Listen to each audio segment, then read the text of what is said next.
All right, everybody, welcome to the RNA-seq and differential expression course provided by the HPRC. I'm Wesley Brashear. I work with the HPRC enablement group as well as with the TIGS department, or the Texas Institute for Genome Sciences and Society. We at the TIGS group provide sequencing and bioinformatics services for researchers across the campus, as well as external PIs. So I'm largely in charge of the bioinformatics service. So if you have ever done your sequencing with us, you should be familiar with some of what I'm going to cover today.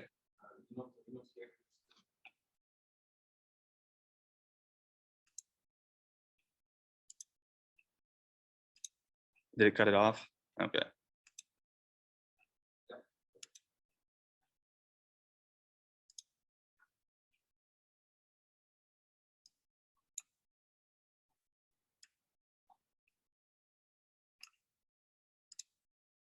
All right, so just a brief overview of what we're going to talk about today. I'm going to talk a little bit about just RNA sequencing, how the libraries are prepped, some of the common software suites or tools that we use. Then I'm going to go over the differential expression pipeline. So from kind of just a broad overview from trimming and QC of the libraries all the way through to the differential expression in R. Briefly go over how to use Grace to do a lot of these tools, or use a lot of these tools, and just how to access that service. So if you're here for the intro to NGS, that's going to be some stuff that we've already covered. And then finally, the main goal of this course is to actually perform each step of a differential expression pipeline. So going all the way from library QC to producing like heat maps and PCA plots in R of differentially expressed genes. So that being said, if there's something in this course that you want to learn more about, or if you're interested in something else like maybe microRNAs or small RNAs, we do offer, let me do this, advanced support and training through the HPRC. So if you go to the HPRC website and go to Advanced Support Program, click that, and then down here it says Bring Your Own Genome, and these are our weekly sessions that you can sign up for, and we can either meet in person or via Zoom, and it's for graduate students or PIs to come in, and we essentially have a one-on-one, and we can talk about experimental design. I can maybe help with the pipeline that you're working on if you're having some problems with some piece of software that you're trying to use. So all you do is just register for a time slot, and then come in and meet with me, and we can discuss. If it's differential expression, that's great, but there's a variety of other things that we could talk about too, whether it be calling SNPs or de novo assemblies or anything like that. So if you have questions outside, feel free to ask questions during this. I would like this to be interactive, but questions outside of this particular area, feel free to use that resource. And that is free and provided by the HPRC.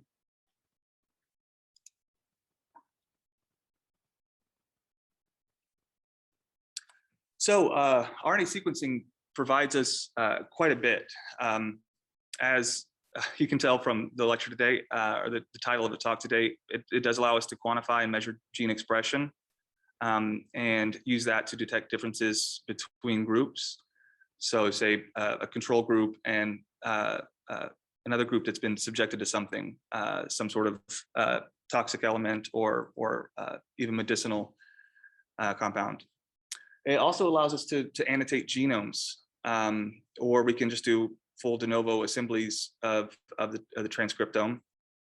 And RNA-seq data, just like NGS data or genotype by sequencing data, we can use to discover nucleotide variants.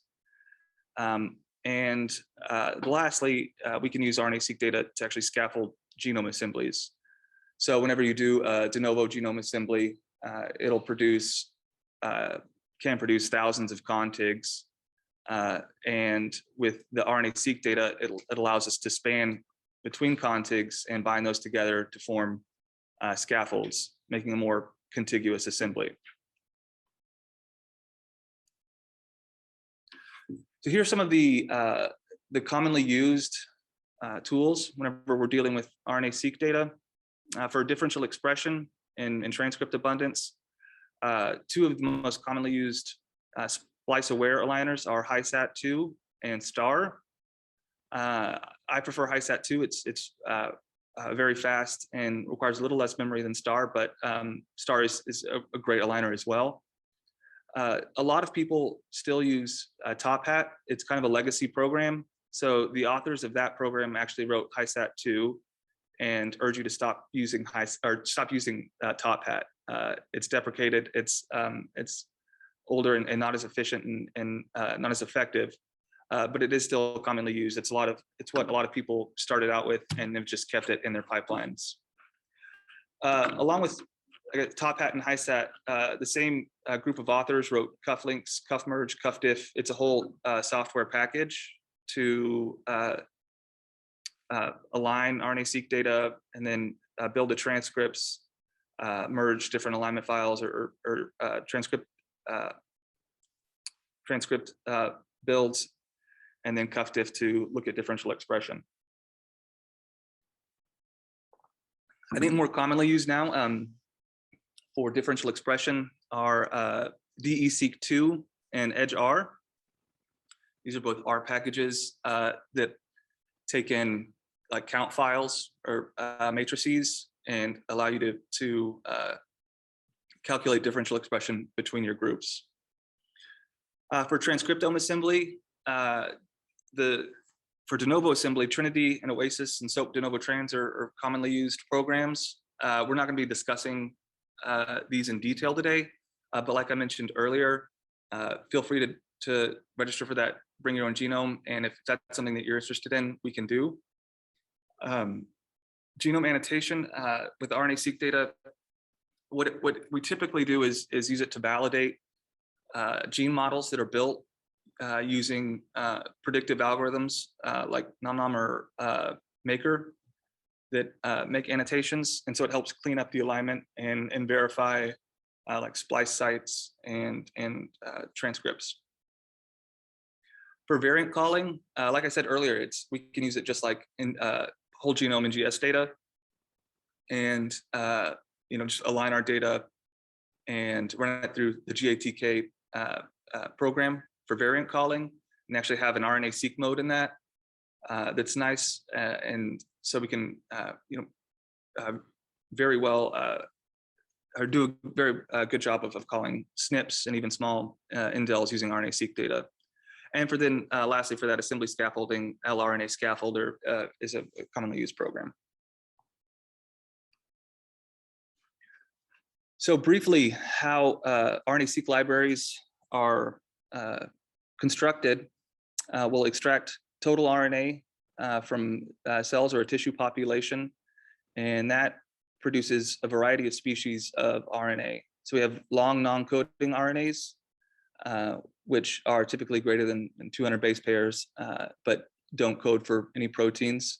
Ribosomal RNAs, and those are really typically in high abundance.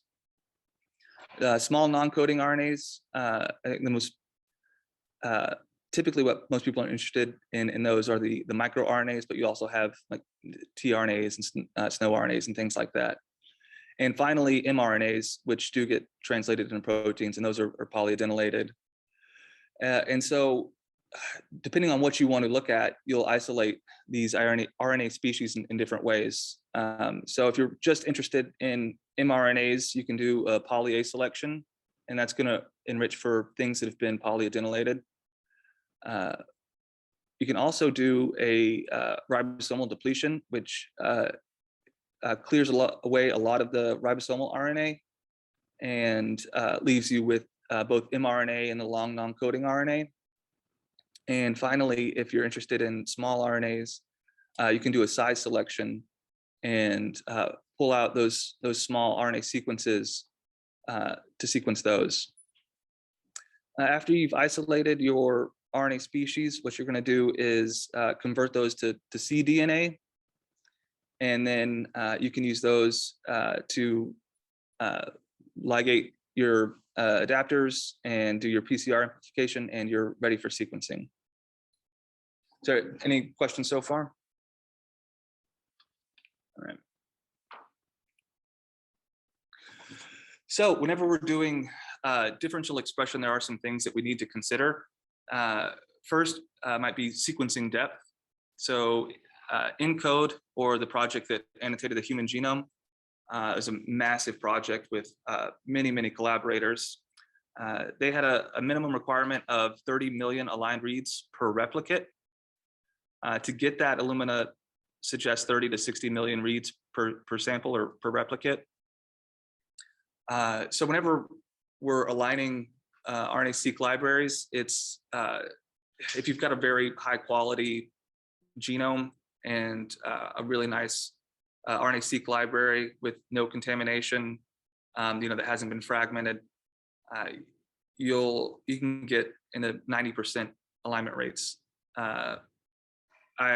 But I've seen in my line of work a variety of different alignment rates. So if you have contamination, I've seen as low as 2 to 3% alignment rates, which is at that point is useless. But more typically, if you have contamination, like you get some sort of bacterial or viral sequences in there, you may see 50 or 60% alignment, at which case you need to increase your sequencing depth in order to get the kind of minimum number of aligned reads in order to accurately detect differentially expressed genes.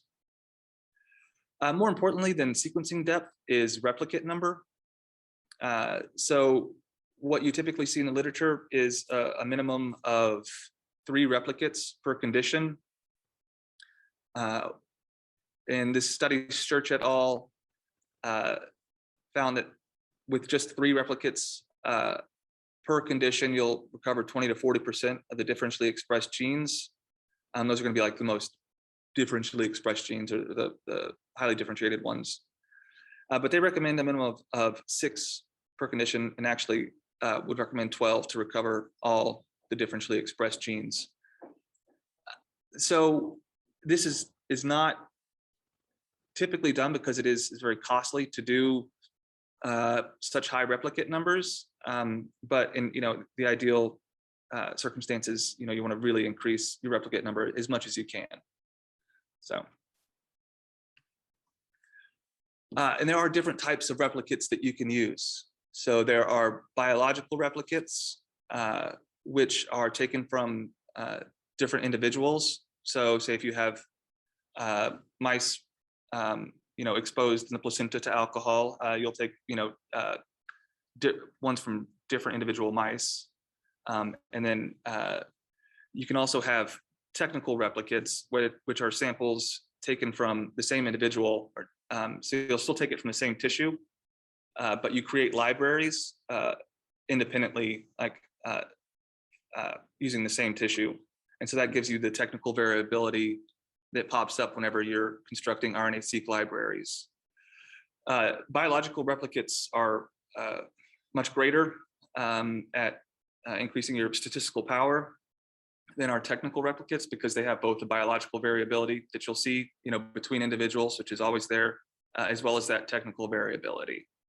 But regardless, I mean, it really depends on the type of study that you're doing. So, for example, I've done an RNA study looking at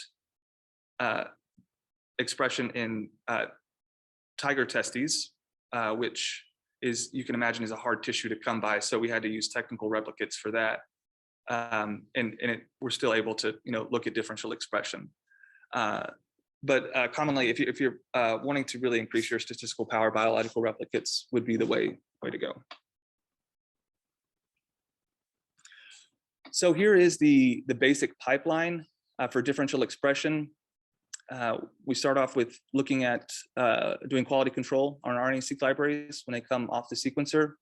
And that allows us to see if anything's gone wrong in either the library build or in the sequencing process before we get started. And that allows you to detect things like contamination or bad flow cells or things like that before we even start mapping. We then do some read trimming to remove any low quality bases or adapters that are present in the sequences. After that, we map reads to a reference genome, and typically those need to be converted to the alignment files need to be converted to a binary format and sorted.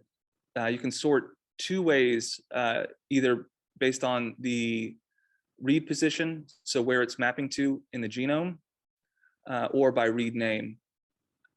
And so different software that produces the count files that we use, they have different requirements for that. So for example, the one we'll be using today, HT-seq count, requires that the alignment files be coordinate sorted, or where those reads are mapping to in the genome. After you convert and sort your alignment files, then you can generate those count files, and then that's what you import into R to actually calculate the differential expression.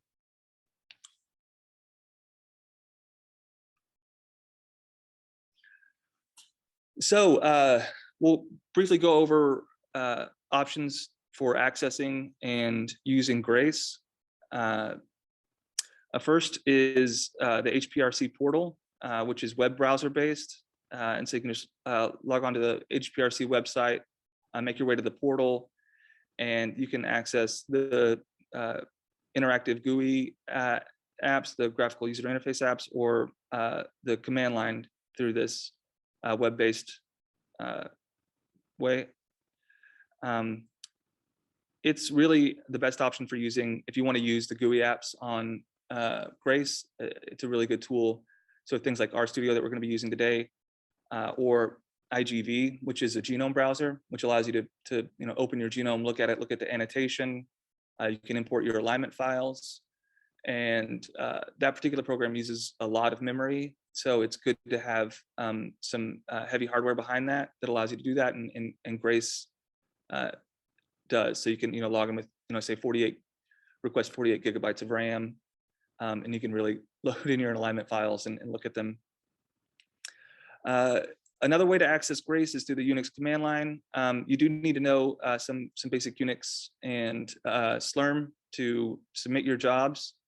But if you know basic Unix, we do have tools to make it easier to submit jobs.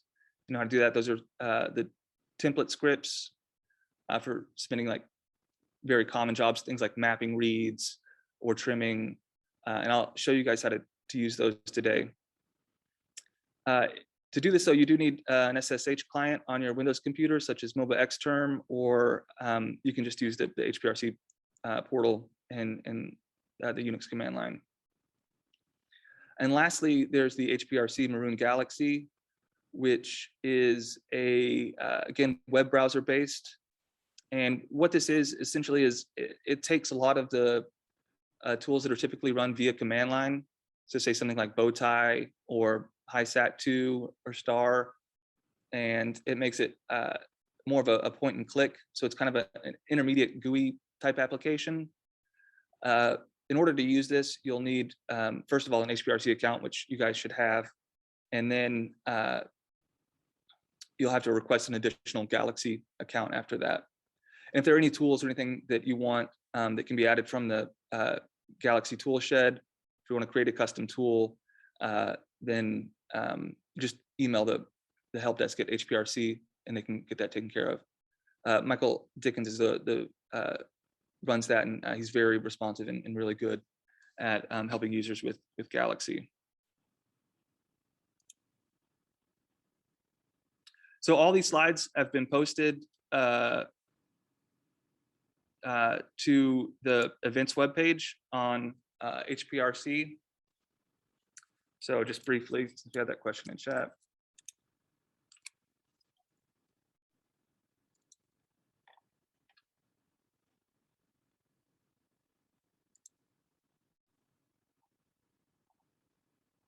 go to the events, upcoming courses. Here's the RNA-seq and differential expression, view details, and then the slides here are in the PDF. And so that is going to contain all the scripts and the codes that we use today for the full pipeline.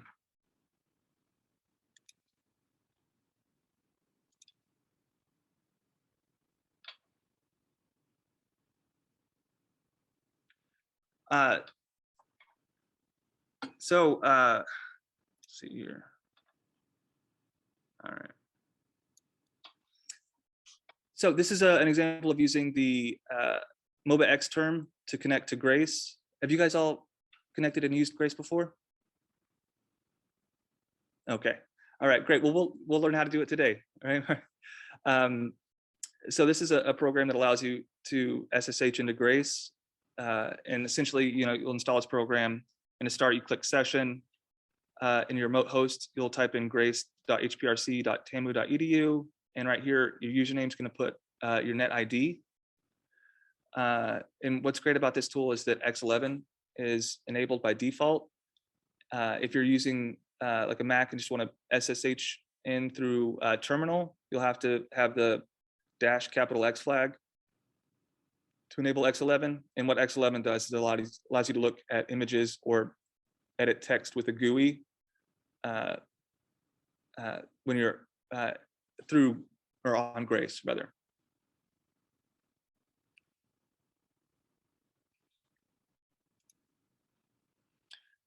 Here's where you access the Grace shell access. So we can go ahead and look at that. It's important to note, whenever you're logging in and using the Grace shell access, there's no SU charge for that. If you submit a job, that's when your service units get charged. But to access that, here again, HPRC portal, the Grace portal.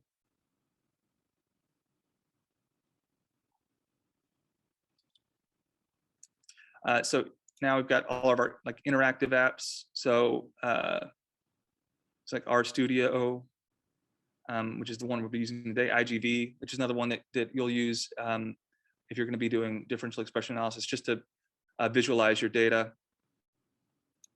And then Grace shell access here.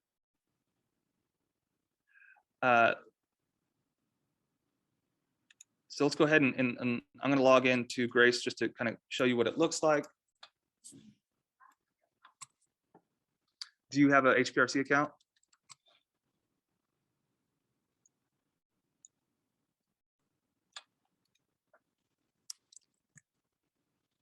Can you guys see that? All right.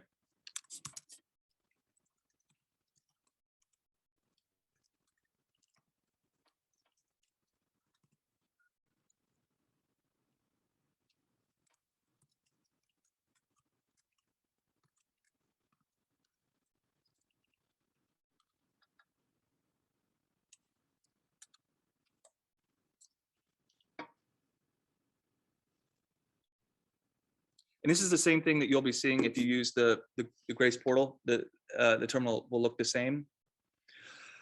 All right, so whenever you log in, this is what you'll see. So just basic information on for the HPRC, our website, some consulting contact information, where to find documentation for both Grace and Terra, and our YouTube channel, policy information. And then right here, they'll display messages. These are, change and are updated. So it's important to keep an eye on those. So for example, the Grace Grace cluster is going to undergo maintenance starting tomorrow through Friday. So if you have anything running, hopefully it finishes before then. But that's why it's important to check that. So like that'll affect how I work over the next 2 days. And they do provide that information in advance and things like that to help you schedule jobs and everything. And finally, you'll see your disk quotas. So for your home drive, where you've got this 10 gig limit, and a 10,000 file limit. It shows your usage. I've got a limit of 15 tera. I'm working on a very large RNA-seq study with 500 or 600 samples. So I had to get a quota increase, and I'm using about half of that right now. But that's what you'll see.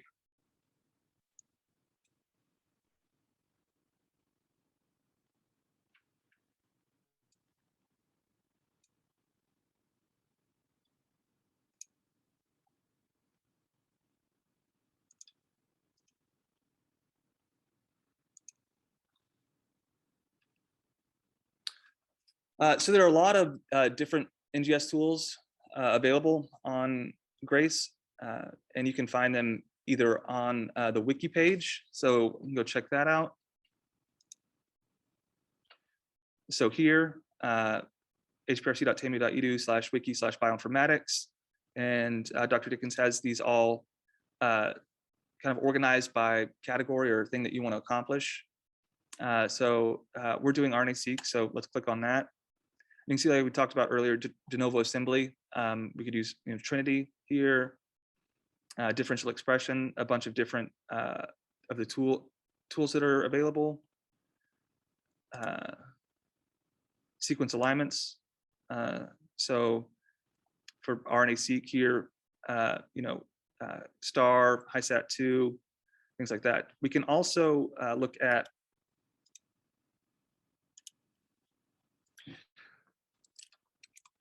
we can use the module spider function to look for things that we're interested in. So module spider, let's say HiSat2, and that brings up all of the versions of HiSat that are available on Grace. Another way to search for tools would be to use the module key. And let's type in RNA. And that's going to pull up, what it does is it searches the descriptions of the software packages, and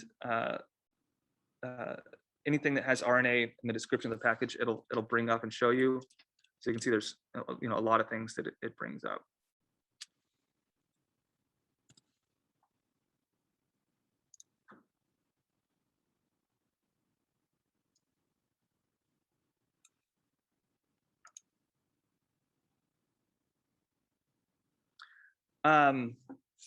If there's a program that you want installed that's not on Grace, again, just email the help desk, help@hprc.tamu.edu, and we can likely get that installed for you.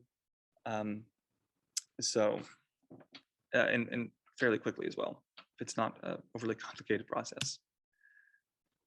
All right, so there are, like I mentioned earlier, as far as submitting jobs on Grace, we can use what are called these template job scripts. So they're already formatted and set up for a lot of the commonly used or common pipelines that we have. So say like aligning RNA-seq reads, there's a template for that, which makes it a lot easier. We don't have to go in and build that from scratch. And those are available here. Let's see.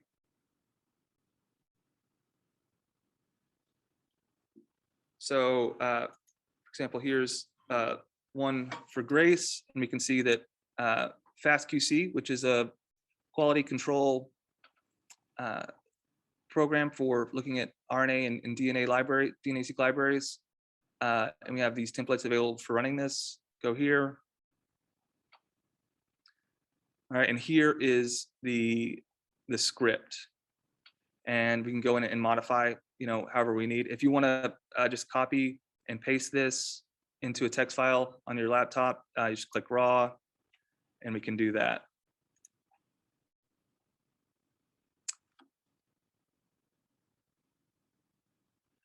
All right, so just some basic anatomy for these job scripts. On the top here, we have these parameters that are read by the job scheduler. So, the name of the job, which helps you if you want to keep an eye on it, the amount of time you want the job to run, the CPU's per task, or the number of threads that you're going to be using, and the maximum memory. This right here, this output and error, will write your standard out and standard error to these files. And this %J is the job number, job ID. So that it's going to be unique for each job. Here's just kind of a section of comments. The README for the FastQC manual. Here is where you need to start editing. So you put in your path to your read file, so the forward read and the reverse read. This is just storing the number of CPUs that you requested into a variable named threads, and then we're going to use that down here. And this is the actual command to run the application. So here we're calling FastQC -T, which is the number of threads to use, and then the variable that we've assigned here. And this is a very good idea to do because sometimes if you come in and edit it and change the number of threads that you're requesting, you may forget to change it up here or down here. So I've done that in the past. So it's a good idea to have this variable set with threads. And then you're paired in one read, paired in two, and this is your output directory.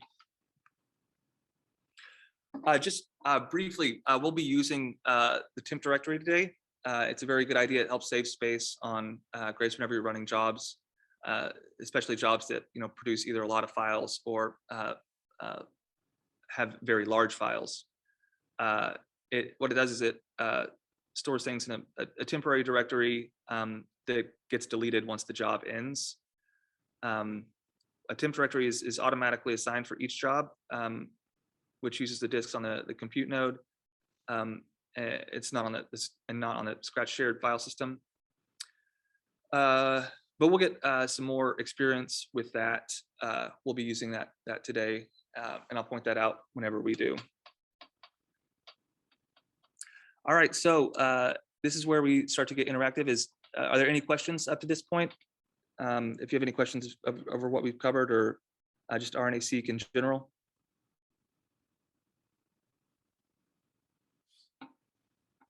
All right. All right, so if you're logged into Grace, let's go ahead. Actually, let me discuss this example data first. So we're going to be looking at eye tissue from the study that looked at mice that were prone to developing glaucoma. And what they had were control mice that did develop it, and then mice that they gave a vitamin B3 supplement to, also known as niacin or NAD. And so we're going to be looking at differential expression between those two groups. And it turns out the supplement helped prevent glaucoma. And so it's a actually really clean RNA-seq study. So it's a really nice one to use. Let's see. So first,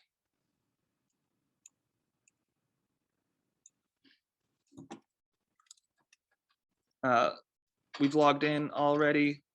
Let's make a directory in our Scratch.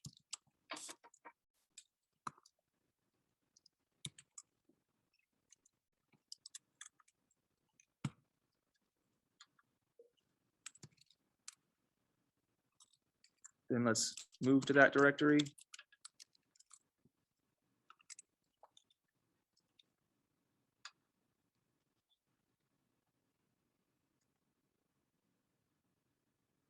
Then we're going to copy from this path. So CP cursively to get all the directories and whatever's in those directories.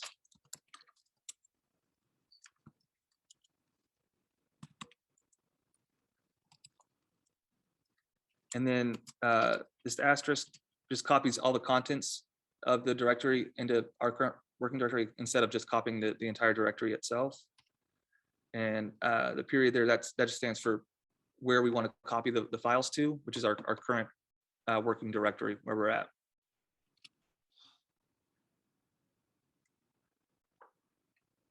All right, so that finished.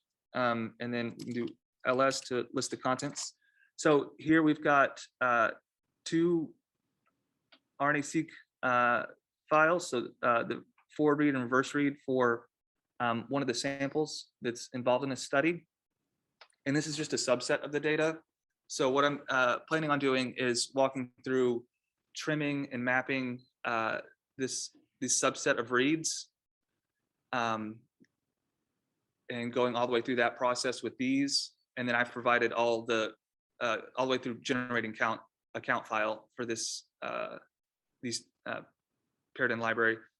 And then I've provided the actual counts files for the full study. So I've done 5 control and 5 with the B3 supplement. And then we'll be using those in R. And then lastly, we've got this genome annotation file right here that we'll use. Has everybody been able to do that, or if you want to follow along?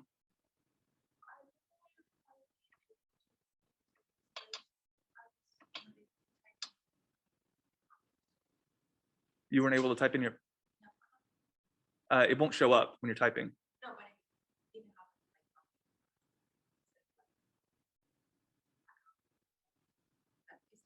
Oh, okay. Yeah, our account's locked.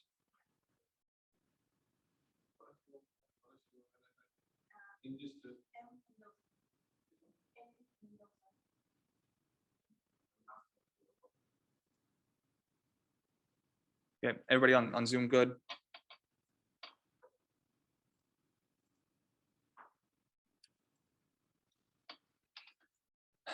All right, so the first thing that we're going to do is run FastQC to look at the RNA-seq library quality. I'm going to be using the GCAT templates to create the job script and do this. So let's go ahead.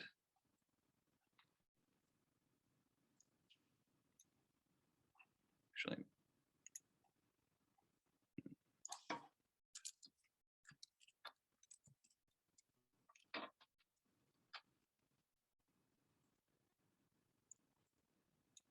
all right, so this is what pops in when we type in GCA templates. What we are interested in doing is QC, so we can type in 2. We want to do just quality evaluation, so 1. And here's the option for FastQC, so 1. With just the defaults, again, 1. And copy script to our current directory, yes. All right, so we'll list the contents of our directory again. All right, and there you can see it popped up, run FastQC. And we can now go in,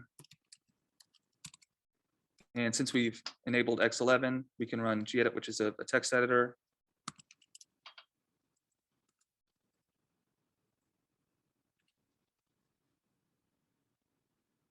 All right, so this is the actual script. And what we're going to want to do is change the path here, but everything else we can just keep the same.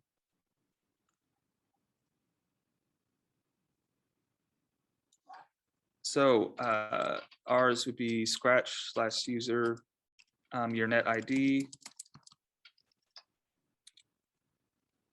RNA class, control 1 underscore R1. And the same down here.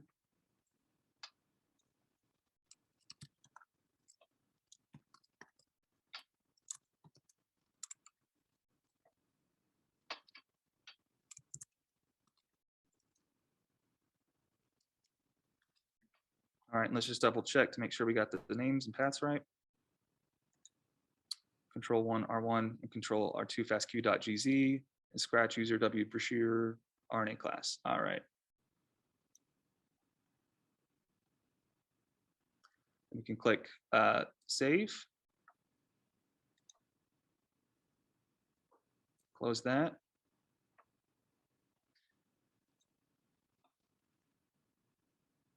So here we've done this, and now in order to run this script, all we have to do is type in sbatch and the file name.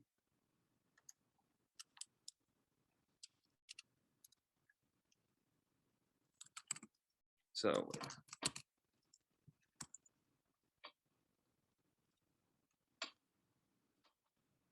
all right, so that's been submitted. Now, in order to, this shouldn't take very long to run, but if we want to look and see what jobs we're running, type in sq-u and then your net ID. And that shows that we're running FastQC right now. Let's see if it's still running. Yep. Let's give it a few seconds to run.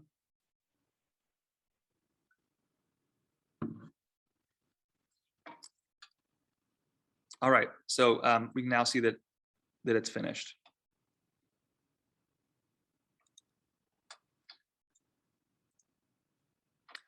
So now we're going to unzip the files and look and see the results from FastQC.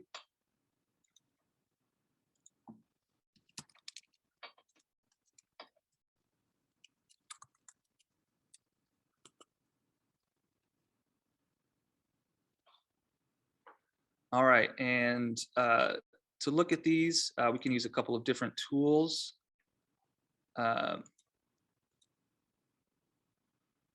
So links allows us to look at the HTML. It always produces an HTML. I mean, alternatively, you could download this and look at it in a web browser, Firefox, quite easily. And it's a really nice, clean HTML that has all of the different categories. So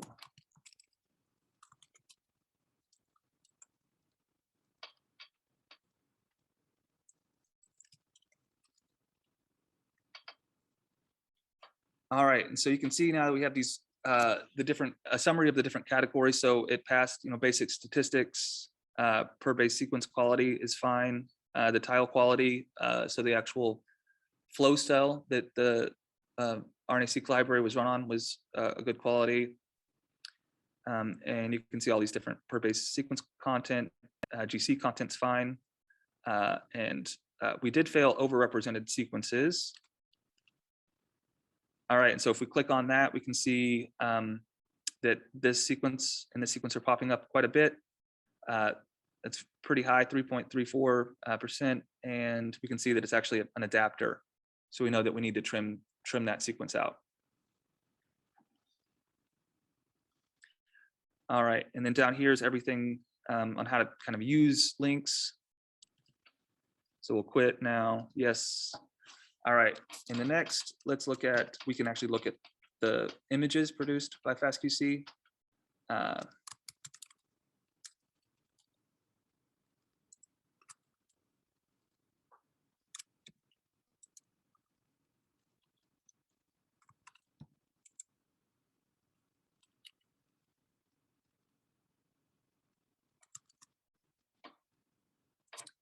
All right, so now here is the per base sequence content, or quality rather, and that's a fairly typical thing that you'll see is this kind of arc. So these are the Fred-based quality scores.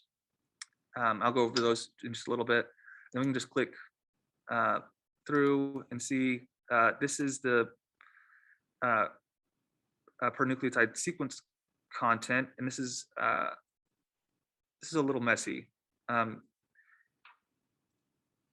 So typically in RNA-seq, because of the random hexmers that are used to generate the libraries, you'll get this 5' end is going to be really noisy because it's binding to specific sets of 6 nucleotides. But then you'll want it to kind of even out and be fairly level across. GC content looks great. The quality distribution score looks good. This is the quality per tile, which this is a flow cell looking at. It looks great. That looks normal. Distribution of sequence lengths. Adapter content. Okay, we can see that we've cut this the universal Lumina adapter at a fairly low but consistent rate. All right, and duplicated sequence content. All right.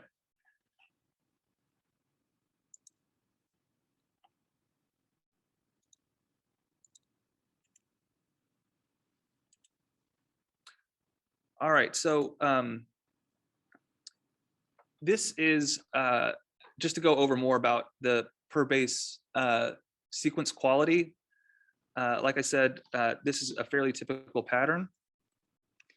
You can see it starts off good, but not as the highest quality at the very 5' end, and goes up in the middle, and then starts to drop off. The longer that you sequence, so on some machines like the MySeq Illumina machine, you can do 250 base pair read lengths. It'll start to drop off fairly dramatically, especially towards the 3' end of the reverse reads. But this is pretty good. These are Fred-based scores right here.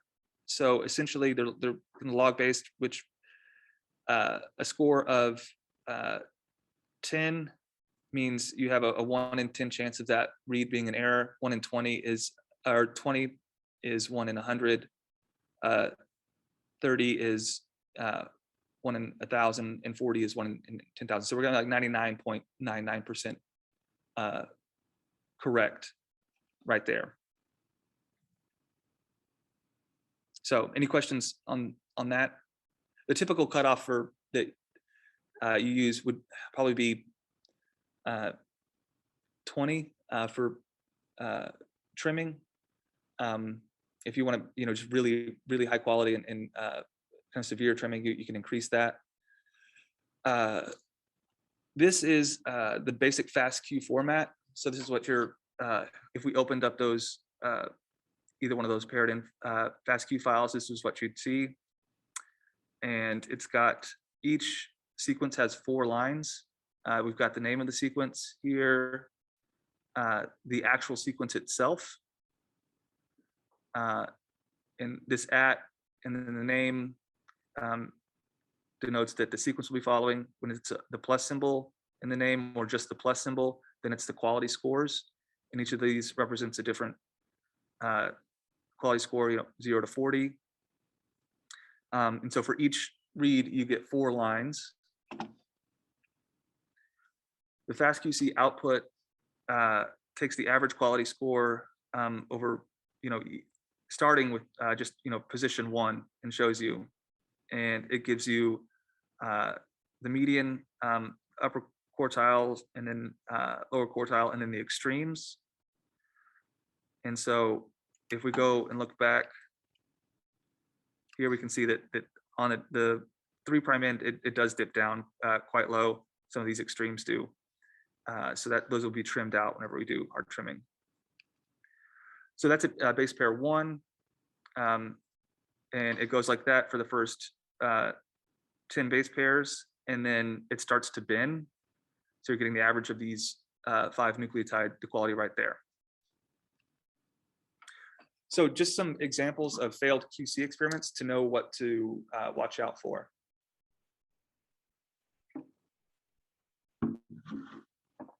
This right here is just really low quality scores across all bases. This came from a failed or expired MySeq kit. So I think they had an expired kit and decided to try it anyway and got these results, and then it just wasted a sequence run. Here's something where you see these this enrichment of these sequences, especially towards the end, and those were just adapters left on. So once those have been trimmed, that's those data should be fine. Here's a faulty flow cell. So you can see this is actually the bottom half is the top of the flow cell, and the top half is the bottom. I know it's confusing. They put it out that way, but you can see that a portion of this flow cell was faulty. So you can take this and share it with your whoever did your sequencing and say, hey, you didn't do the the flow cell was faulty. Is there anything we can do? And you should be able to get another run and get higher quality data. And you can say, show that it wasn't our fault. The RNA could have still been good. It just wouldn't have mattered because of the poor flow cell. And this is the one I see the most often. This is the GC content. So whenever you have contamination in your RNA-seq data from like bacterial or viral contaminants, you'll see either a bimodal or multimodal distribution like this. So what's likely happening here, I know what's happening here. This is something I've done recently. This is the GC content of the mouse, or like the actual host RNA-seq that they were trying to sequence. And then here, the GC content spiking in different places because of different bacterial contaminants. So that's the most common failure I've seen in RNA-seq data, or issue, I should say, in RNA-seq data. All right, so now what we need to do is trim our data.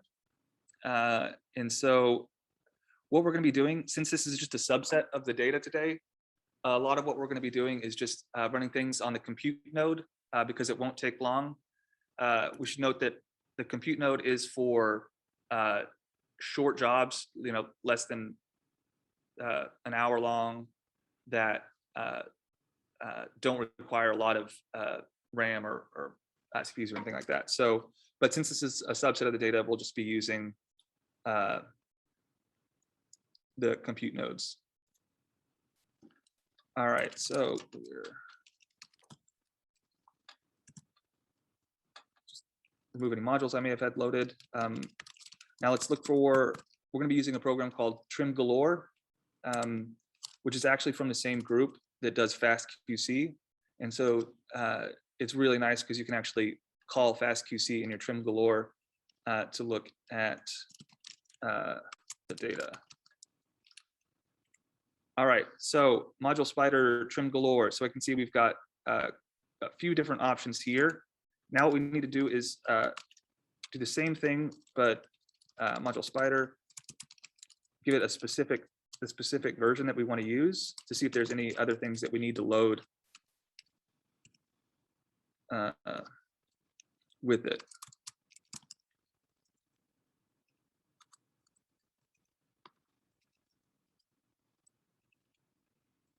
All right, so it shows that we need to load this GCC core as well before we can load Trim Galore. So to do that, let's just do module load.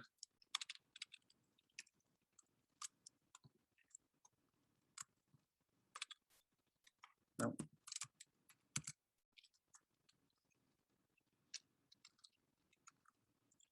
The GCC core, and then we can do the Trim Galore.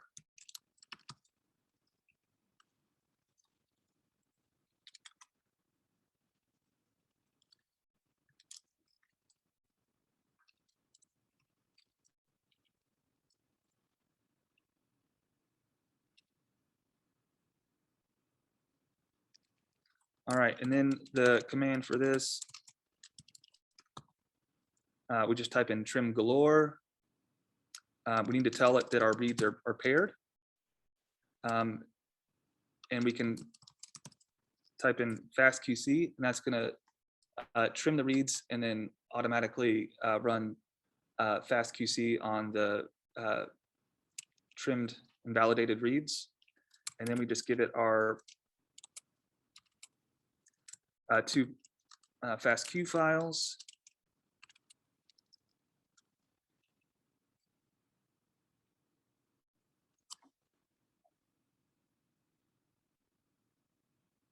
All right, and so what it does is it automatically, you can give it the adapter sequence that you want it to trim, or it can automatically detect it.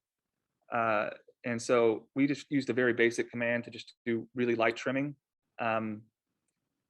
You can also, like I said, give it the adapter sequence you want trimmed, if you know that. If you would like to trim a certain amount off of the read, say like the 5' end for some reason, or the 3' end off of every single read, you can do that with trim galore as well. All right, so this finished running and ran FastQC for us. So essentially what's happening is you've got this RNA-seq fragment or cDNA sequencing from both ends. We've fed in our forward and reverse reads. There is a minimum read length cutoff. For trim galore, the default is 20. So what it does is it trims, and if both reads are above the minimum length, say in like this case it was 40, then they're written out to the paired validated trimmed files. However, if one of the reads is below a certain length, it'll do one of two things. So we just discarded, if one read fell below the minimum read length, we discarded both reads. You can also do write in the flag retain unpaired, and that'll write all of your files to, or all the single end reads, where the mate was too short to a single ends file.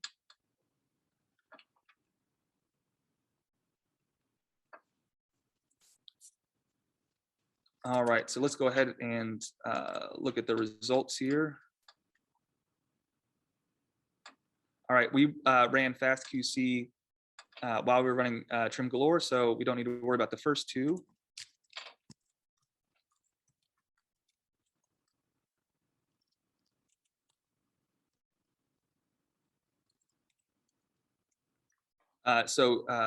This val is the one that contains the val is the trimmed files.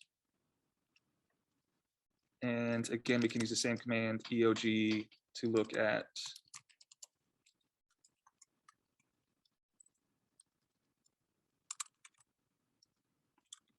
the images.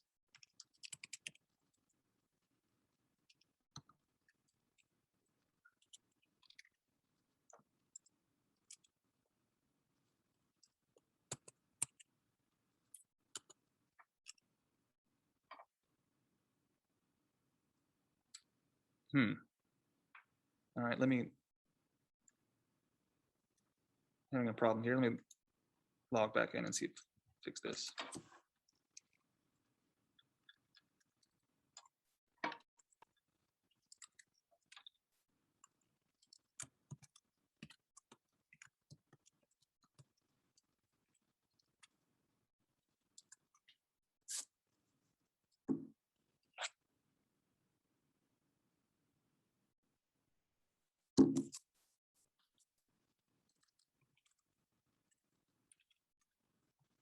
And get back into our working directory.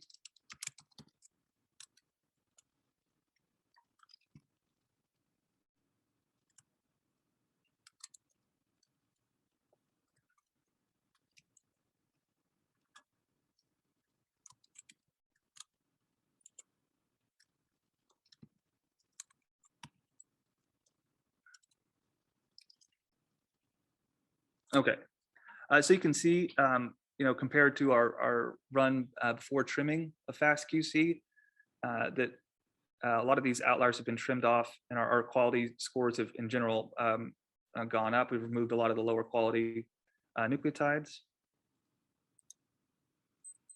This is smoothed out quite a bit. If you want to run trim galore again and cut off, 2 or 3 base pairs towards the end, you can. I find it's better to just do as light as trimming as possible with RNA-seq data. If you over trim, that can actually reduce your alignment rates significantly. Again, GC content looks good. Everything's looking like it did before. But you can see here that we've removed that Illumina universal adapter. And so these are a lot cleaner sequences.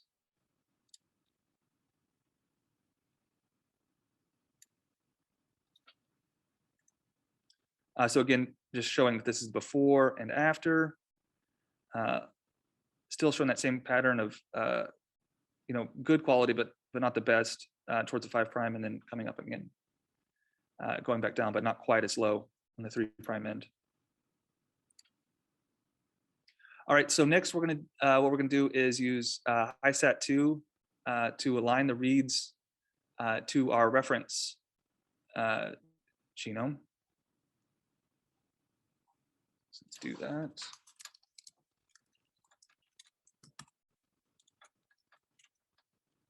All right, so now what we want to do, it's not FastQ files.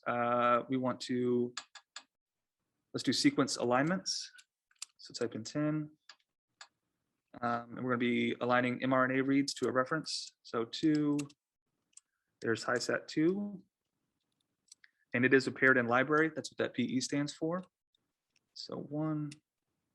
And then yes, copy our script to our current working directory. All right, and now we can go in and edit it.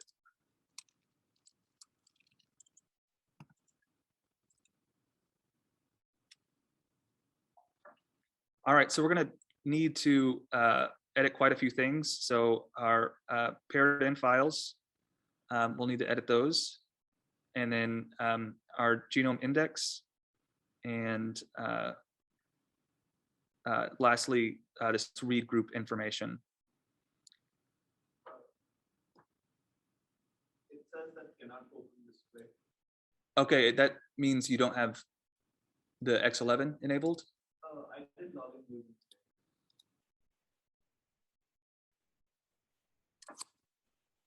Okay, so we're having a problem with somebody not being able to display. Can you download the file and then re-upload it?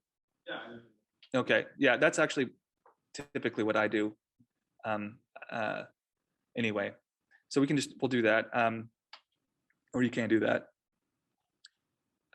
Let's see here. So what's the path that we need? All right, so that's the first thing we need to change. We're going to change it to control1 r1 underscore val1 dot fq dot gz.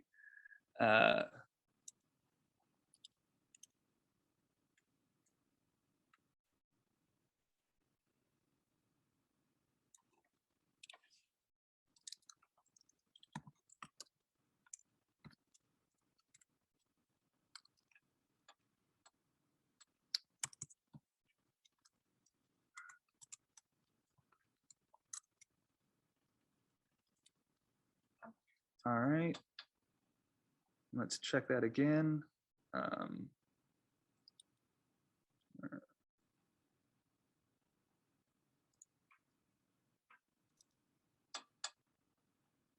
Control1 underscore r1 underscore val underscore 1 dot fq dot gz. All right, that looks right.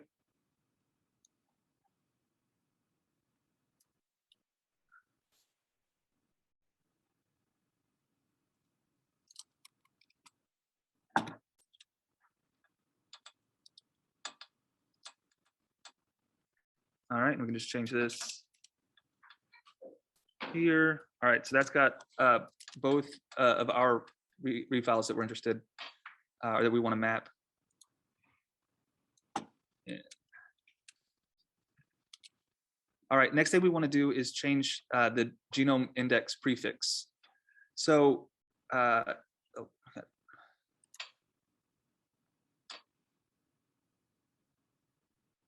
Okay, good deal. Things okay.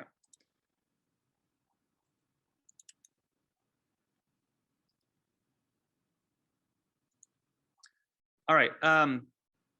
So for genome indexes, each alignment software requires you build an index for the genome that you're going to map to. It essentially allows it to map quickly to the genome. It's kind of like a library that it accesses in order to search for possible alignments. So we actually have genomes already indexed and available. If you go to the Scratch data/bio genome indexes, there's a lot of indexes already present there. So you don't have to do it yourself you don't want to, you can actually, if you want a genome indexed, you can just contact help desk and we'll do that and provide it. You can do it yourself. It's really easy. So for HiSat2, it's just HiSat2-build, and then you type in the name of your sequence and then the name that you want to give it.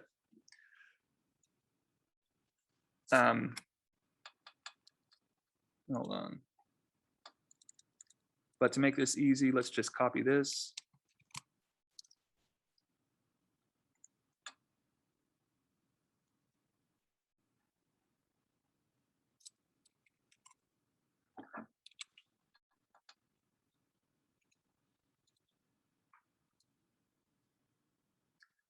That didn't work.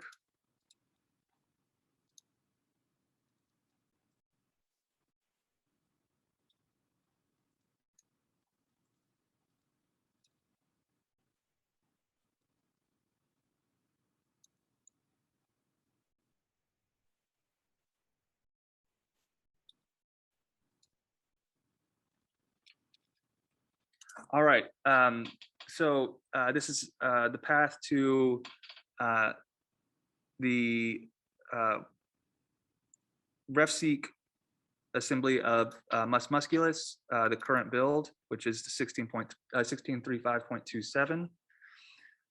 That's already been done. And so here, we'll want to change a few things. The regroup is important for if you're doing downstream things, like combining BAM files or something like that. So we'll need to change, we'll change this. We'll give it this ID here. This is its archive number in the SRA database, short read archive database from NCBI.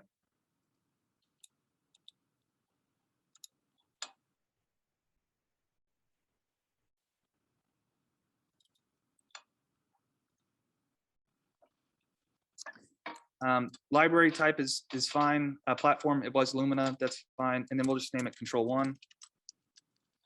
All right, so that's good. All right. All right, so this is the actual command, HiSat2. This is for if we want to do downstream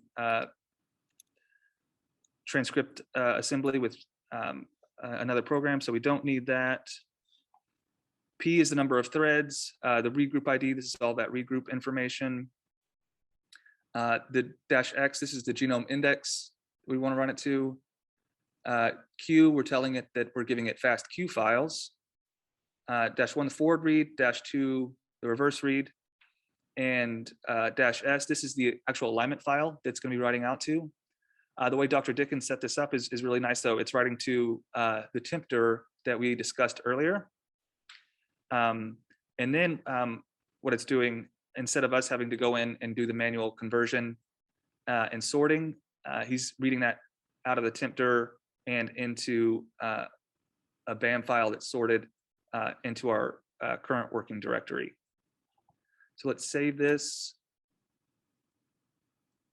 and run it.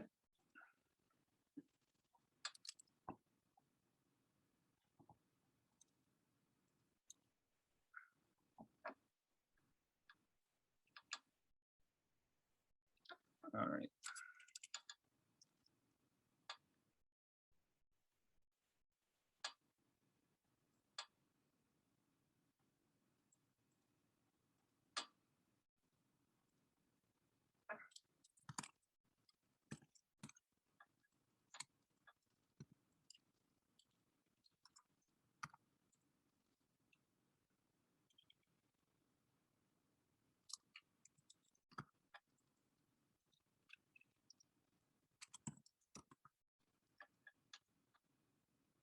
All right, so that's going to take about a minute or two to run. So why don't we take a 10-minute break? We'll start back up at 11:20. All right, and if you want to do the differential expression stuff on your own laptop using RStudio, go ahead and download the counts file and put that in a place that we can work on it. I'll be using the Grace portal for the RNA, the differential RNA stuff. So that's another option too. So let's take a quick 10-minute break, and then we'll start back up at 11:20. All right, let's get started now. So we should have an alignment file. Let's check here.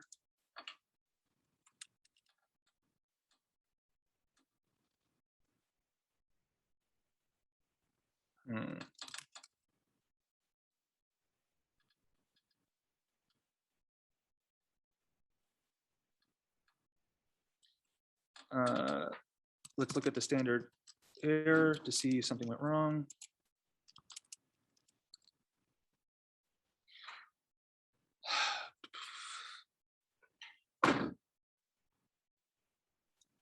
Sorry, technical issue here.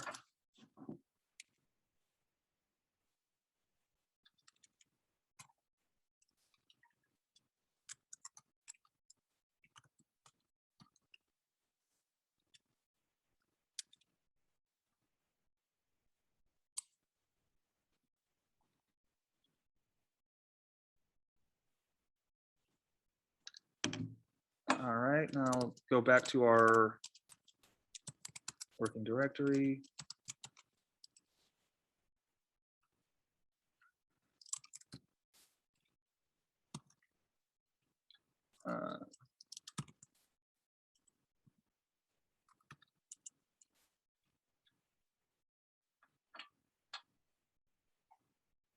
That's the wrong one.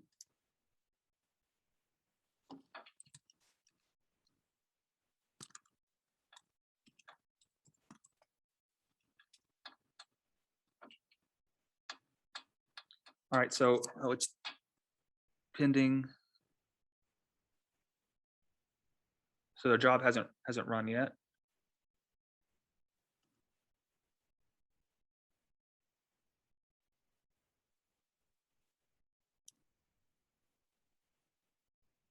All right, well, we can, here, let's do this.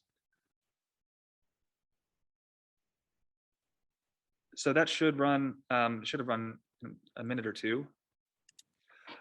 But we can move forward with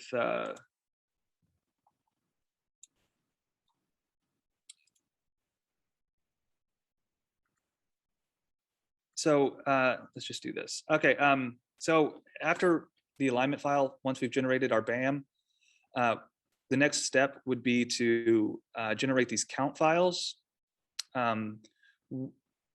There are several tools available to do this. What we'll be using today is HT-seq count, or we would have used today is HT-seq count, and it produces a matrix of the number of reads mapping to particular genes.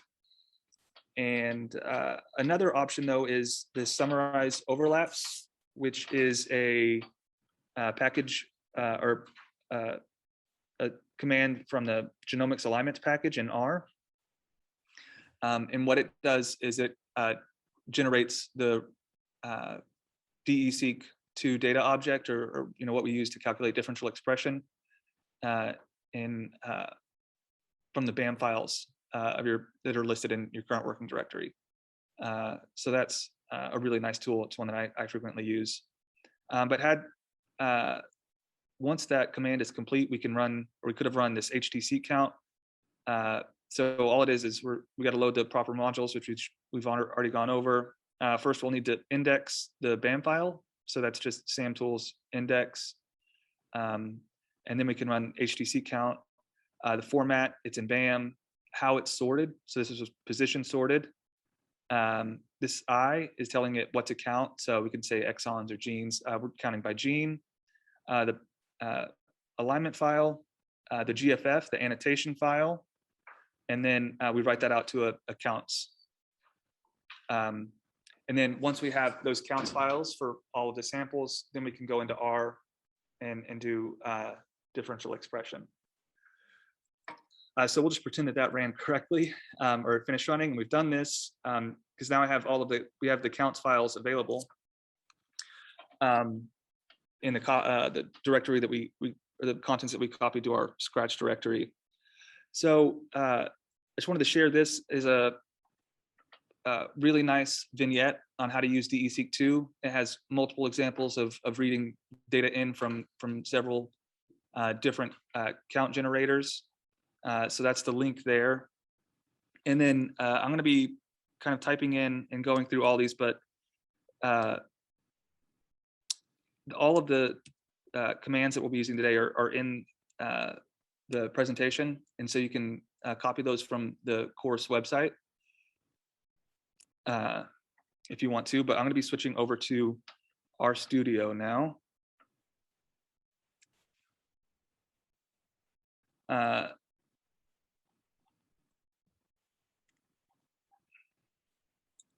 And so hopefully, if you're working on your own computer and have all of the files downloaded,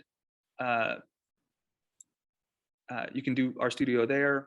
I'm going to be using this interactive RStudio through the Grace portal.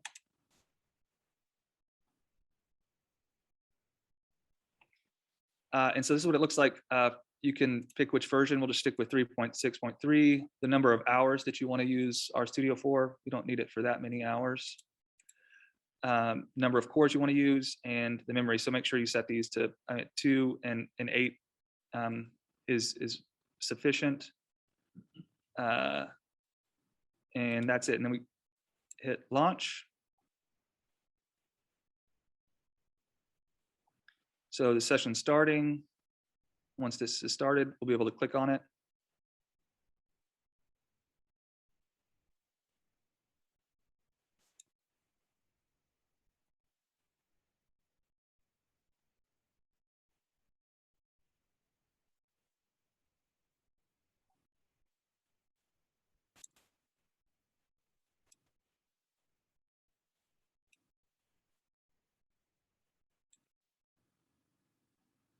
All right, so we can go up here now and create a new R script. And the first thing we want to do is to set our working directory. So we do that with set wd.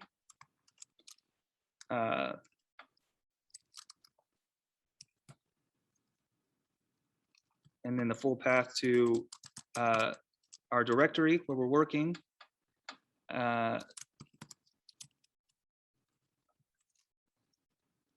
And then go to that counts directory.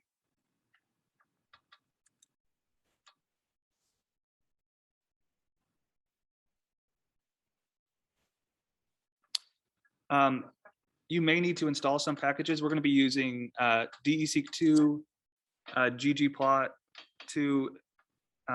enhanced Volcano, and Heatmap. I think enhanced Volcano is the only one you'll need to install.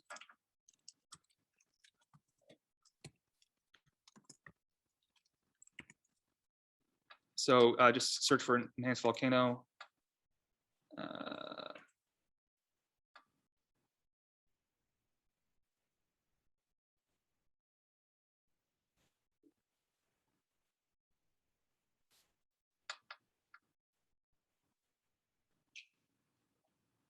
Well, and here's the command to install that. So you can just copy that and install if you need to. So just paste in here. I already have it installed, so I don't need to run. There's that. I'm sorry, we're going to be covering quite a bit fairly quickly since we have limited time today. But like I mentioned earlier, if you have any questions or anything, we do have that Bring Your Own Genome. And you can sign up and we can go over any questions you have. We'll have some time for questions at the end. But if you want to sign up for a time, we can do that, go that way as well. All right, so Let's load all the required libraries.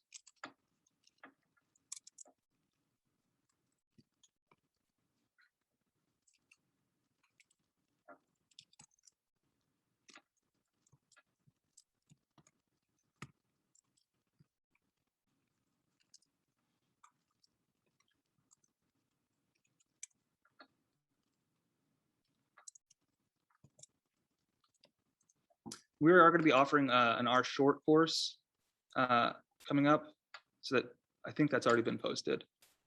If you'd like to get more familiar with R, so there, all of our libraries have been loaded. Hold on.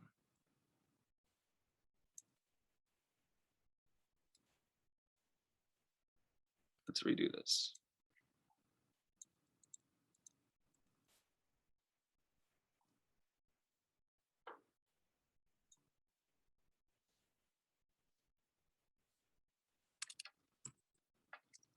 All right, and the next thing we want to do is load all of the sample table that's been generated. So let's just look and see what files we have in our directory.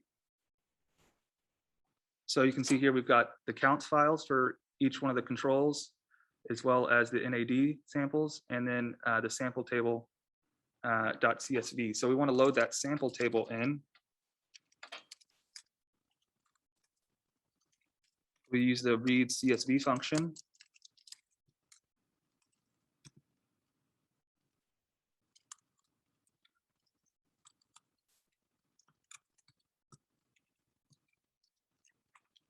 And let it know that we do have a header in our table.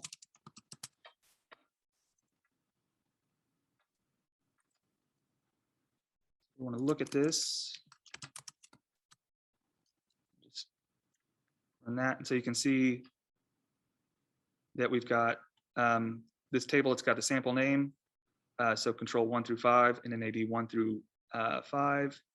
The file name, the count file name associated with it, and the condition. So this is the control.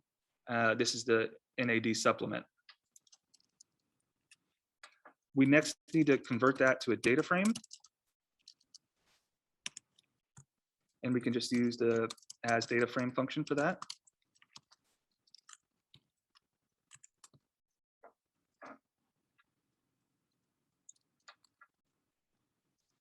And then we need to, our condition, we'll need to reformat that as a factor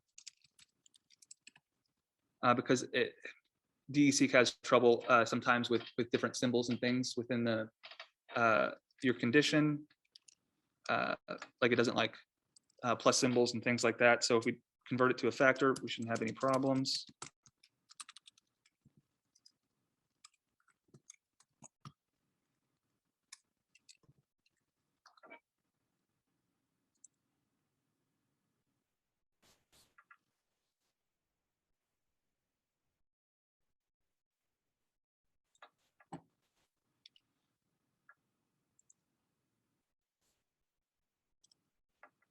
All right, let's just make sure everything's there since I had a typo. Okay, we're still good. All right, so now we have the sample table, and then it's going to tell DE-seq where all the count files are and everything, the sample names. So next, what we need to do is actually just build the DE-seq data set. And so it actually has a function DE-seq2 does to read a data set from HT-seq count right here directly. So it knows what to expect. And we'll tell it sample table equals the sample table. The directory is the current working directory.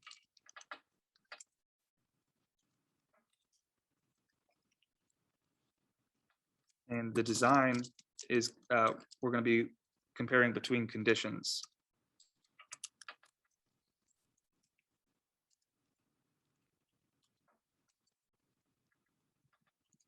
All right, so you want to make sure that you have these commas after each one.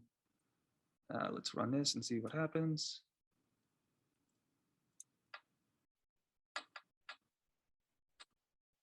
All right, And now we can take a look at it.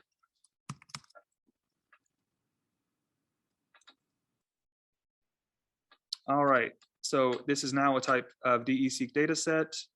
It's got this one assay, which is the counts, the number of reads mapping to each gene, and condition. And then it's also got the column names or the sample names. So that's the DE-seq data set is what we use to calculate differential expression.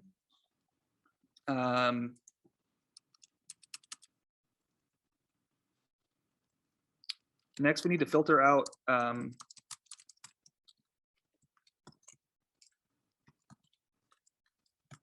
any genes. Yeah, we're going to filter out any genes from the data set with less than 10 total reads. All right, so that's just a comment on what we're doing here. So we'll keep, or creates this variable keep, and it's just going to be row sums, or get all of the genes that have more than 10 reads. So the counts from DDS that are greater than or equal to 10.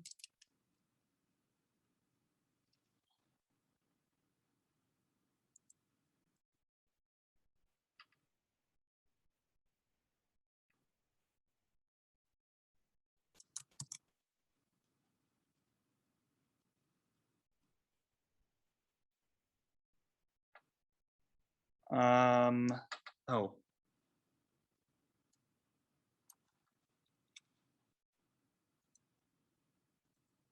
There we go. Okay. Yeah, those typos.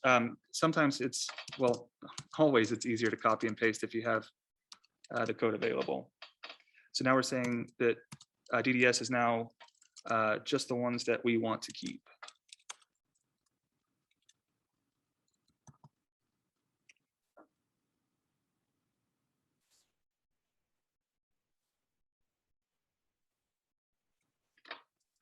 All right. Are you guys okay? Good. Following along? What's going on? All right. And then now all the differential expression steps, like what you need to do, like to calculate variances and look at dispersion of read counts. All of that is built into one single command in DE-seq2, so it makes it really nice and easy. The hardest part by far is just getting the data in the correct format into the DE-seq data format. And then once we have that, it's easy to move forward. So that command is actually called DE-seq, nicely enough. And we just run that on the DDS.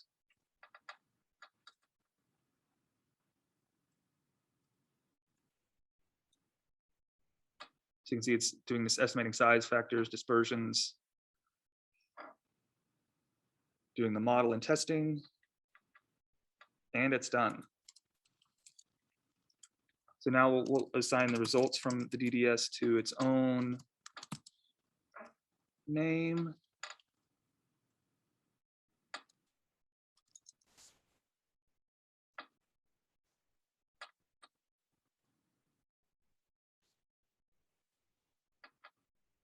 All right. And now we can just look at these results.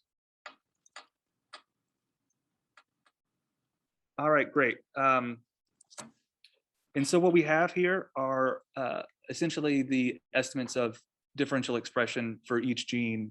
You can see it's comparing the NAD supplemented mice to the control. And it's got, we've retained 23,000, over 23,000 genes.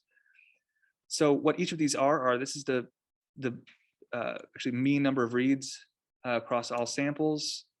This is an estimate of the log2 fold change, so the difference between the NAD supplements and the controls. This right here is the standard error. This right here is the actual statistic number for the Wald test. That's the stat that we used, or that DE-seq uses. This is the p-value from the Wald test. But what we're most interested in is this P adjusted value, P and what that is a P value that's been corrected for multiple tests. So that's the one that we want to filter and sort on. So you can see all the ones listed here. These aren't actually significantly differentially expressed. They're all above our threshold.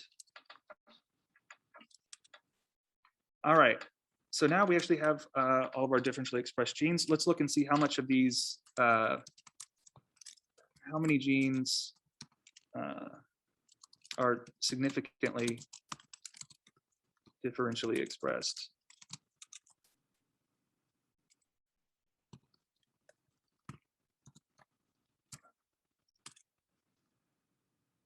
All right, so to do that, we're gonna get the sum of all of the genes from our results,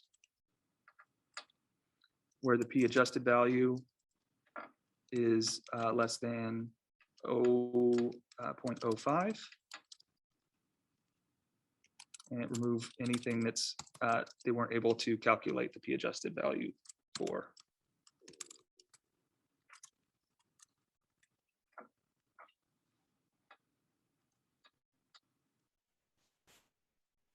All right, so in this data set, there are 5,453 differentially expressed genes at a significant level. So that's pretty good. Now what we want to do is assign those differentially expressed genes to a new name. So we'll take the results.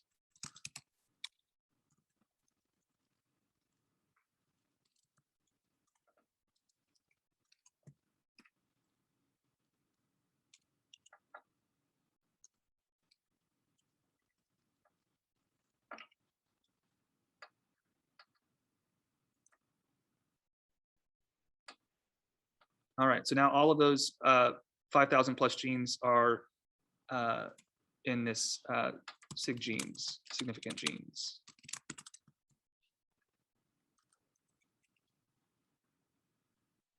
Now you can see this P adjusted value for these, is all below 0.05, so that filtering worked.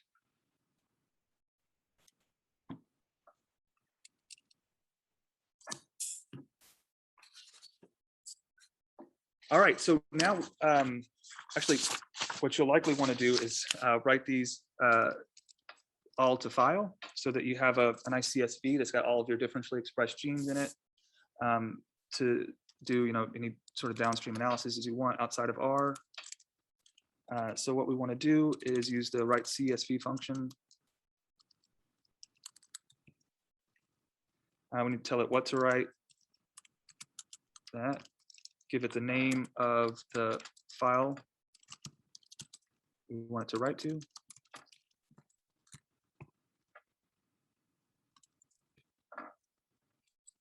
And then tell it row names is true. We want to write those out. All right. And so let's just make sure everything wrote out correctly. All right, yeah. And so now you can see that we've got this in our in our directory that we're working in.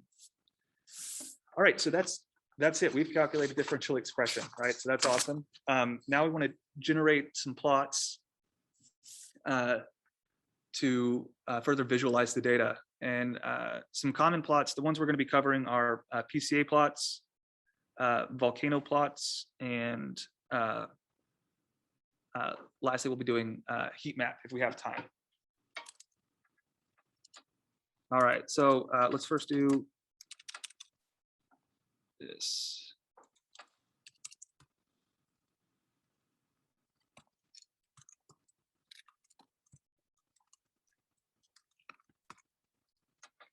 All right, the first thing we need to do is log transform the data for a PCA. And assign it to a new variable. We'll use the rlog function for this on our DE-seq data set.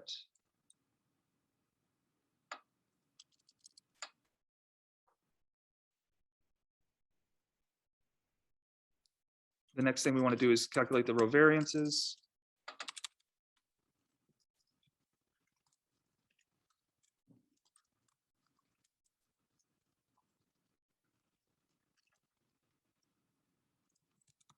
For the counts assay, right, or from LogTran, or the assay from LogTran, which was the counts.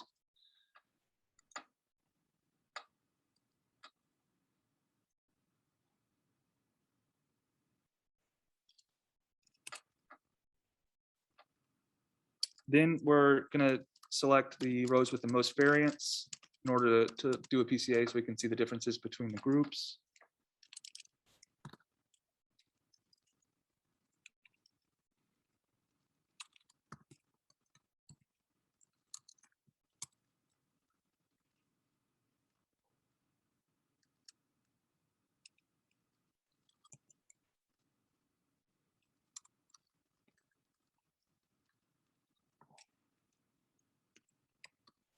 And we're getting 100.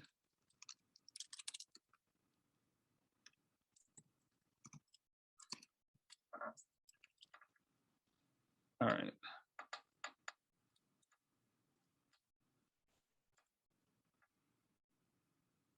Right, and now we can actually run the PCA. Use the prcomp command for that. The T, we need to transpose a matrix in there. And we're gonna be doing it on the selected log trains.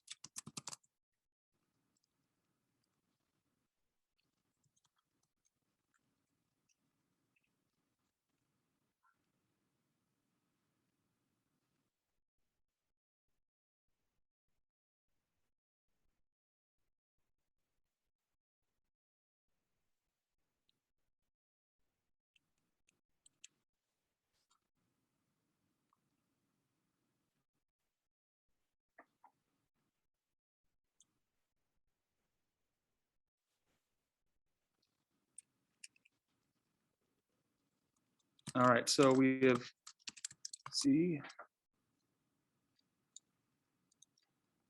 Let's look at the PCA. All right, great. So here are the principal components. We can see the standard deviation. Here we can see the proportion of variance explained. So PC1 already explains 90% of the variance we see in our data, which is really high for a PCA. So it's really clear in this data set that the expression was very different, and the mice either they got glaucoma or they didn't, because of the supplement. So then here's the cumulative portion. So after the second principal component, 94% has been explained, but a vast majority is explained by that PC1. All right, now we want to plot this, so we need to set up everything for that.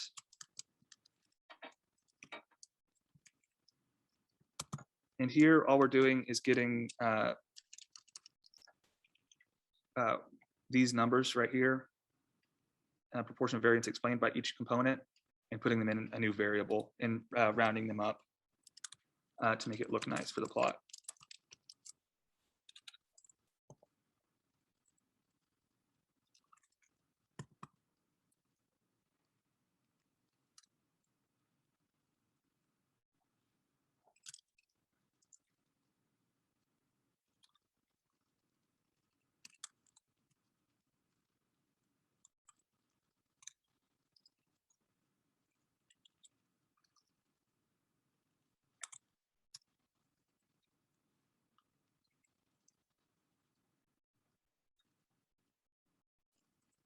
All right, let's take a look at that real quick. Make sure that did it correctly. All right, perfect. So 90.8, 3.3% of the variance. All right, we're looking good there.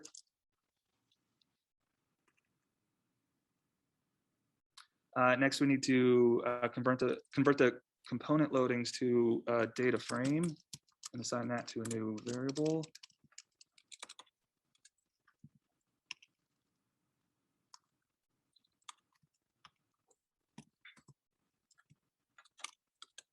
Excuse me, on the wrong line there.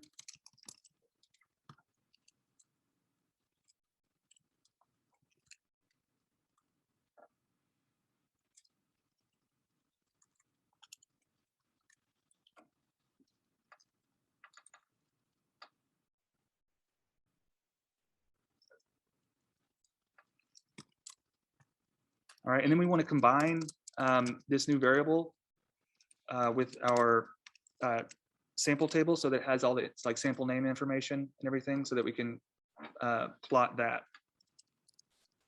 And we'll use the cbind function for that.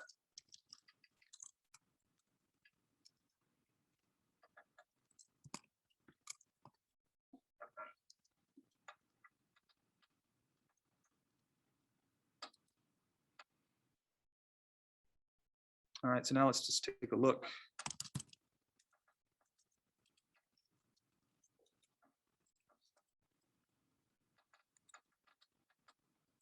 All right, great. So now you can see we've got all of the component loadings with the right row names, as well as the sample names and the conditions, so that we can use those in the plot. All right, and now to plot it, we're going to use ggplot2.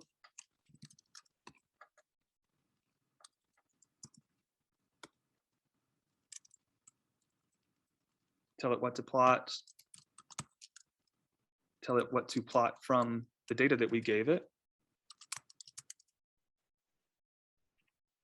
So we want the principal component 1 on our x-axis. On our y-axis, we're going to put the second one, and we're going to color it by the condition.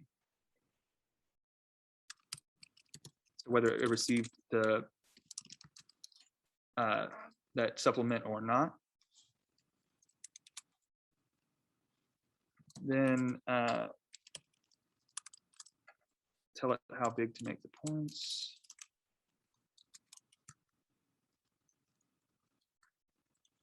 Let's do this.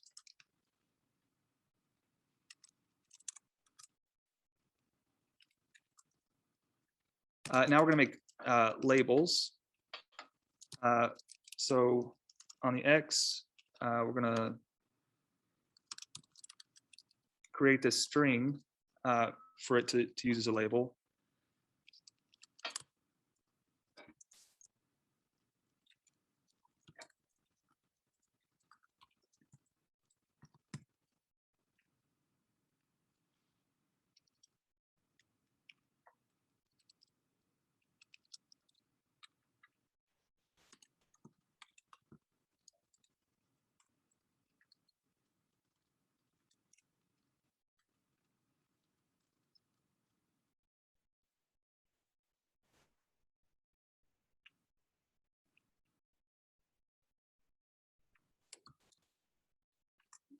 So all it's doing is it's going to glue these strings together. So PC1 variance explained plus %var, the first one from that.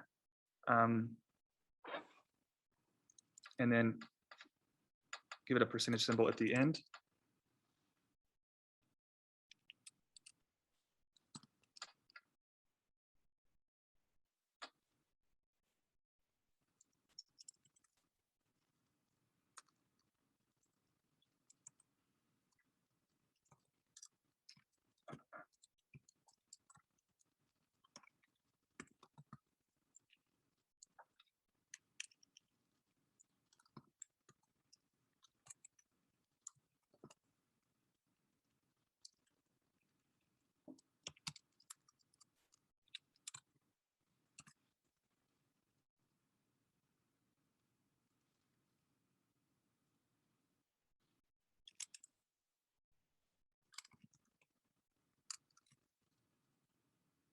So, and then give it a complete theme. All right, let's try this.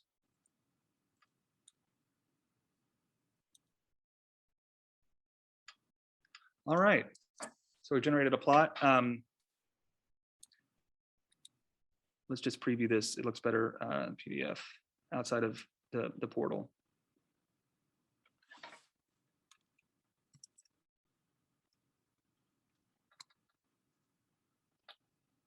All right, so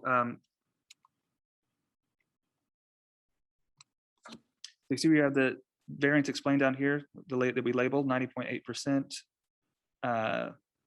And our samples are separating really clearly on this first component with all of the supplemented individuals over here and the controls on this side.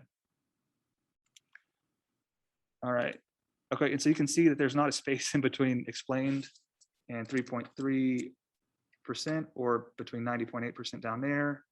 So if we wanted to adjust that, we could do this.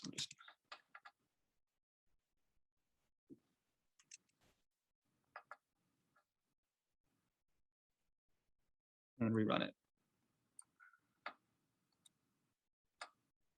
There we go, fix that. All right, so there's a general PCA plot. You guys, we good up until there? I know I'm throwing a lot at you. It's just a lot to cover in 2.5 hours. So yeah, a typical study like this takes me a few days at least to go through and make sure everything's right and everything maps correctly. All right, the next thing we want to do is generate a volcano plot. And there's this great package, Enhanced Volcano, that can do this for us. The first thing we need to do is set up some key values, essentially telling it what we want to color each type of gene. So we're going to be sorting, essentially it plots the p-value, the p-adjusted value, and the log two-fold change. And we want to color the points by category. So we'll say, these ones are upregulated above a certain threshold. These ones are downregulated, and above a certain log two-fold change threshold. And they are significant. So we need to set that up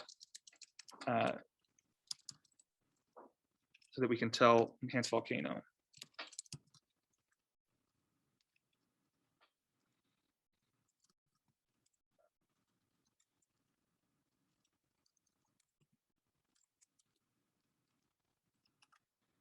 So you may change this log two-fold change value. I just have it set as 1. It really depends on the data.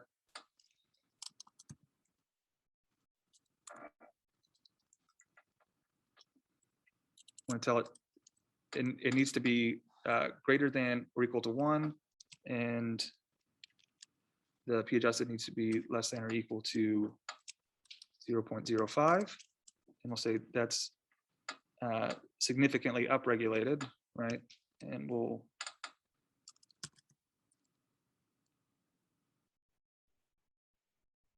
do that.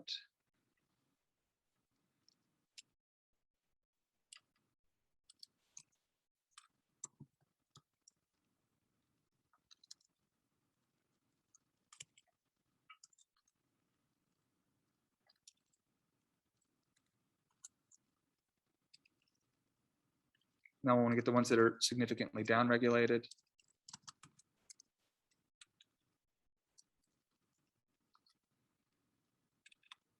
Negative 1.0.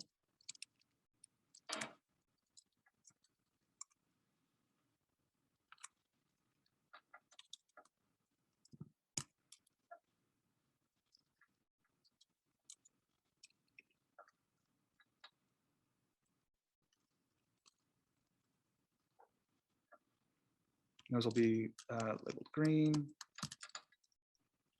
everything else will be black.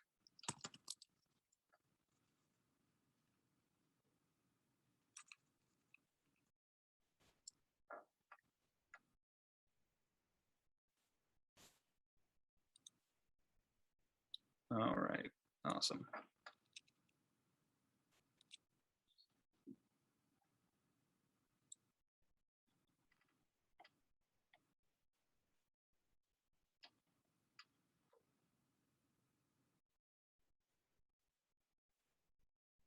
Okay.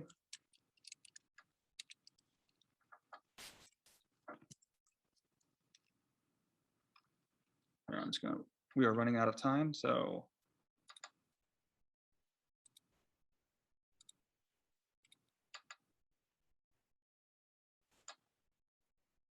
and again, all this code is there for you.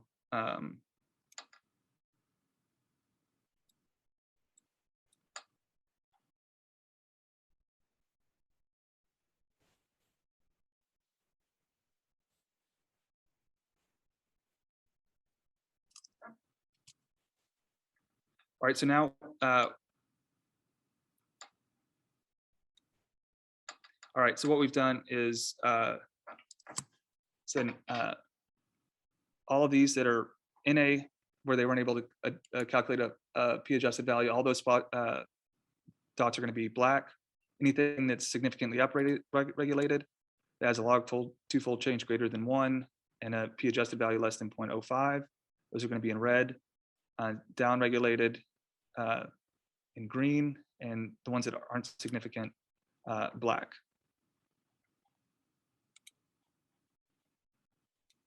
And then to plot,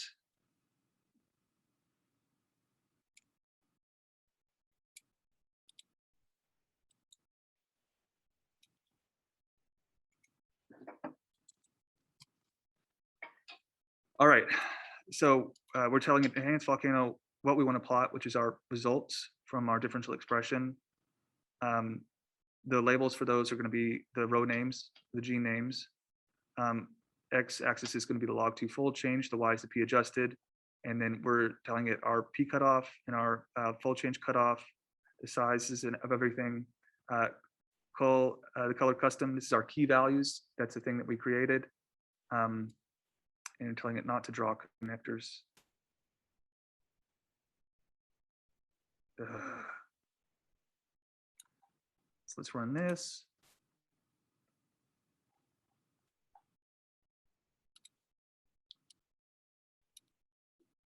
I don't know why it's showing up like that.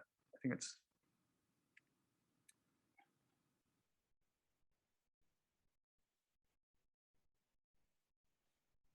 All right.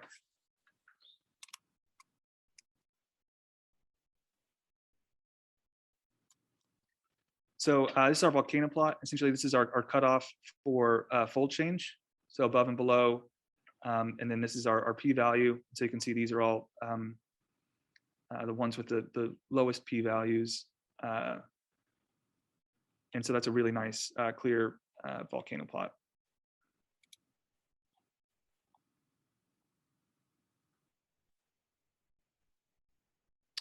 Okay, I have a question in the chat. How do you specify the nominator and denominator? Like if you had wild type and KO for, I don't think I understand the question.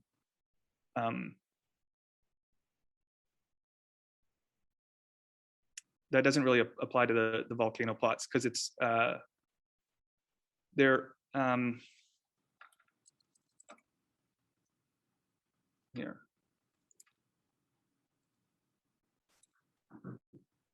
So whenever we ran, let's see.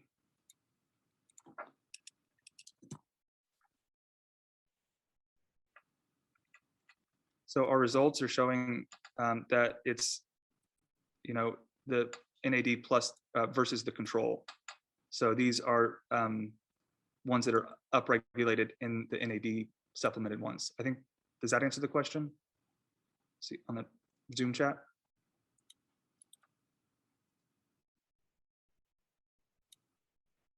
Okay, awesome.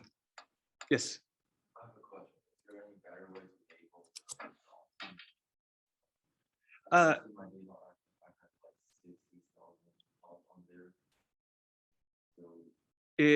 label? Okay, there was a question about labeling the dots better. I think you can probably select which dots you want labeled and give it that information. I would, you could also, you know, generate a plot without labels and then go in after the fact and label, you know, if you have like certain genes or something that are of particular note or interest, go in and do that. I'm not sure if there's a way to do it beforehand. I'd have to look into that. But yeah, it can get a bit messy with the volcano plot for sure. It's, but yeah, I'm sure there's a way to do it. You just have to figure it out. All right, and so the last thing we want to do is generate heat maps. So here's the command or the code we need for that.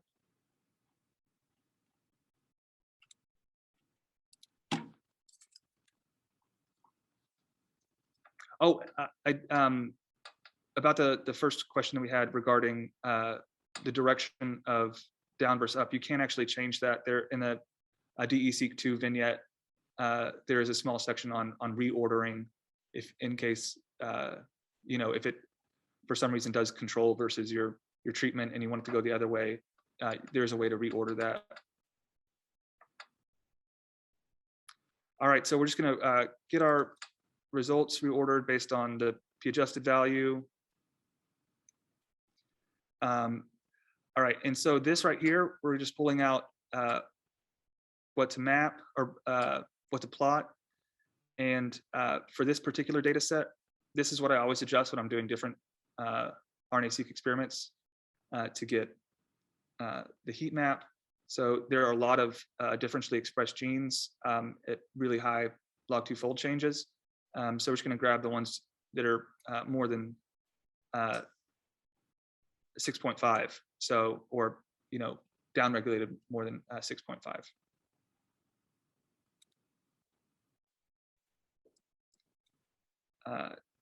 Put those in selected.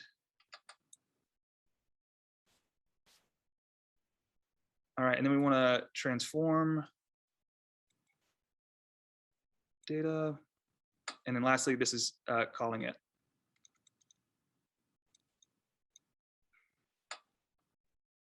So we're pulling this the assay that counts from the normalized or transformed DDS, only getting the ones that have been selected.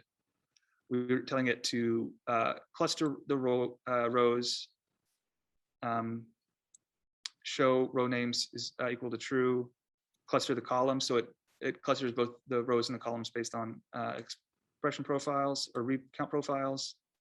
And then we're telling it to label the columns with the sample name from the DDS object.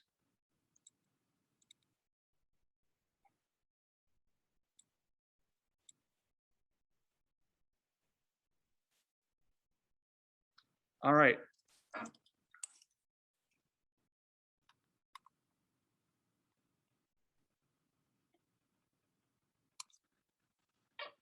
So these are those normalized read counts. The 0 is showing very little expression and increasing. And so you can see that this clustered nicely. All the controls right here are clustered together based on the stendogram. All these supplemented ones are clustering together as well. We have these genes that are showing upregulation or much higher expression in the supplemented mice, and these 3 showing significant downregulation, and vice versa. So you can adjust and play with the p-value or the log fold change value that you want to use. If you want to include more genes, you can also give it, I don't have time to go over it today, but you can tell it which genes you want.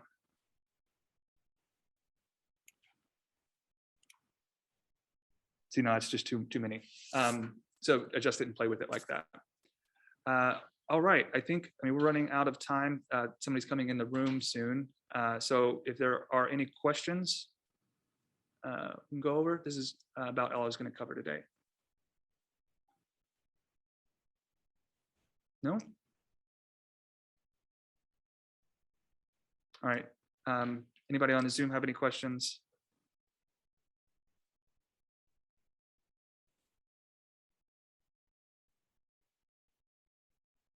All right. Well, if you do, you can